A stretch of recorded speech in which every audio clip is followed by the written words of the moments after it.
Hello guys, welcome to Nerdy Bacha. Today we are going to see the famous newspapers and journals part 3 for UPSC and other state competitive examinations. So let's begin. हमने already दो part discuss कर लिए हैं, so this is third part in the same series. राजा राम मोहन रॉय के newspapers और publications देखते हैं. So the first newspaper was published on 1822. It was published on weekly basis on Fridays. मिरातुल Akbar, ठीक है, ये किसने लिखा था? राजा राममोहन रॉय ने लिखा था ये 1822 में.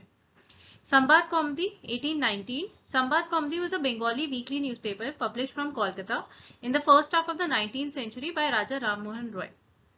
It was a noted pro-reformist publication that actively campaigned for the abolition of the सती प्रथा. तो ये हमें पता है कि राजा राम मोहन रॉय ने बहुत कोशिश करी थी सती प्रथा को रोकने के लिए. तो उसी टाइम पे संवाद कौमुदी भी वीकली न्यूज़पेपर पब्लिश किया गया था. ठीक है, this was also written by Raja Ram Mohan Roy. Next, Ram Manohar Lohia and Aruna Asaf Ali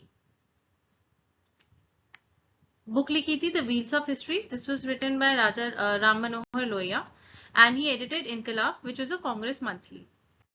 next, Rajendra Prasad India divided 1946 में इन्होंने बुक लिखी थी India divided that specifically examines the theory that the Hindus and Muslims were the two nations and concludes that solution for Hindu-Muslim issues should be sought in the formation of a secular state with cultural autonomy for the different groups that make up the nation.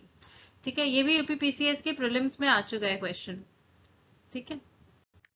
Next, Maulana Azad, इन्होंने लिखा था अल हिलाल 1912 में. मौलाना Abdul Kalam Azad started a weekly Urdu language newspaper Al Hilal and used it as a medium for criticism of the British Raj in India. कब लिखा गया था? 1912 में. किसने लिखा था? मौलाना अब्दुल कलाम आजाद. ठीक है. So next, Abdul Kalam Azad, India Wins Freedom 1959. India Wins Freedom looks at the historical freedom struggle from the unique perspective of one of the most prominent faces of the Indian independence movement, Maulana Abul Kalam Azad. ठीक है, तो ये book लिखी गई थी Abul Kalam Azad. So here we have completed part 3 of famous newspapers and journals of the British era for UPSC and other competitive examinations, and I'll be coming up with more videos like this. And guys, please do like, share and subscribe to my YouTube channel. Thank you so much.